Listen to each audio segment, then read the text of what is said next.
Chers frères et sœurs, soyez les bienvenus à la méditation de la parole de Dieu de ce troisième dimanche du temps de Carême de l'année B. Nous trouvons le Christ dans l'évangile de ce troisième dimanche dans une situation inhabituelle. Rarement, on le trouve autant fâché. Il chasse les marchands du temple, renverse les tables, etc. et déclare: la maison de mon père est une maison de prière et non une caverne de voleurs. Alors que pour comprendre, il faudrait se reporter au contexte de son temps. Le temple de Jérusalem n'était pas uniquement un lieu de prière, c'est le lieu où se faisaient des sacrifices et le marché se développait autour. C'est vrai que aussi nos églises, des fois, les marchés se développaient autour, mais cela venait jusqu'à l'intérieur. Et qui sont ces marchands? Ce sont les vendeurs des animaux pour les sacrifices.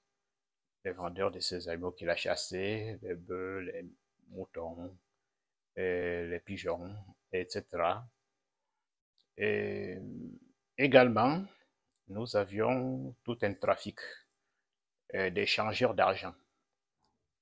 Les gens qui venaient en pèlerinage à Jérusalem venaient pour les sacrifices, comme nous avons appris il n'y a pas longtemps. Les parents de Jésus étaient aussi là pour les sacrifices. Alors ceux qui venaient de l'autre venaient avec la devise étrangère. Donc il fallait changer sur place avant d'acheter les animaux qu'il fallait pour le sacrifice. Et avec le temps, l'aspect religieux a foutu le camp et a laissé, n'est-ce pas, place à ses préoccupations économiques. Et même si l'aspect religieux y restait, c'était uniquement du ritualisme, c'est superficiel.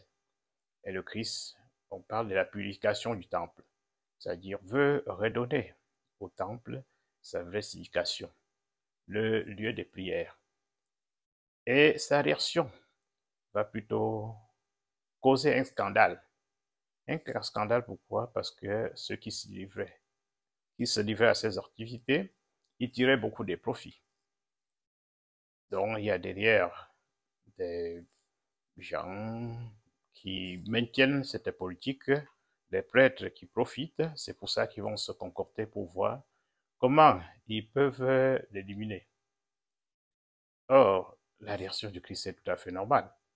Le marché, oui, c'est très bien, mais nous savons que le marché, c'est le lieu également où il y a un fourre-tout. Il appelle caverne des voleurs. Oui, au marché, nous avions des gens qui faussaient les prix, mais nous avons aussi des pickpockets, nous avons toutes sortes de péchés, des convoitises qui se développent au marché. Donc, il n'a pas tort de vouloir débarrasser la maison de prière de tout cela et redonner, comme nous avons dit, au temple son vrai sens, qui est le sens de religieux. Venir prier et rencontrer le Seigneur. Et les Juifs scandalisés vont lui demander pourquoi il fait cela. Il donne un signe. Donc, il scandalise et il les scandalise davantage en disant: détruisez ce temple et en 3 jours, je le rebâtirai. Et ils le prennent pour un fou en disant que ce temple a pris 46 ans pour être bâti. Et toi, on voit vraiment que ça ne va pas. En 3 jours, tu vas bâtir. Mais le temple dont il parlait, c'était son corps. Et ses disciples également ne comprenaient rien à ce moment. C'est quand il va ressusciter longtemps qu'ils vont méditer sur cet acte et trouver que, effectivement, il annonçait sa mort et sa résurrection. D'où également le placement de ce texte pendant ce temps de carême, où nous nous préparons à vivre sa mort et sa résurrection.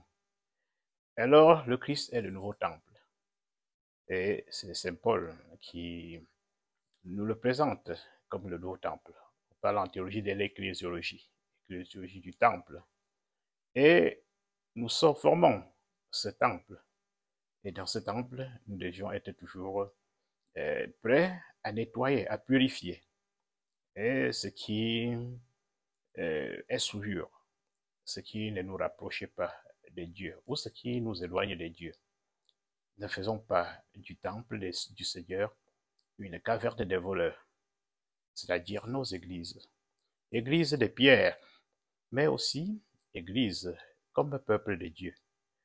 Et Saint Paul ira loin pour dire que le corps du chrétien est aussi le temple de l'Esprit Saint. Et en tant que temple de l'Esprit Saint, nous devions aussi purifier comme le Christ, chasser tout ce qui est trafic de notre cœur, ne pas utiliser notre cœur, notre corps pour nous asservir ou pour asservir l'autre.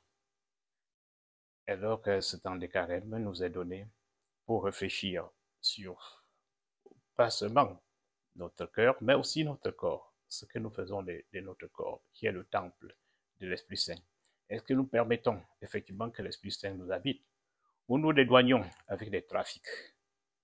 Prions que le Seigneur nous aide à nous préparer à sa mort et à sa résurrection, en nous débarrassant de tout ce qui est trafic, de tout ce qui empêche sa manifestation, et que nous n'ayons pas ce sentiment des pharisiens, des scribes, de ses ennemis, des gens qui trouvent plutôt qu'ils dérangent et qui s'appesantissent sur ces activités, qui avilissent au lieu d'anoblir. Nous vous remercions et vous donnons rendez-vous pour dimanche prochain.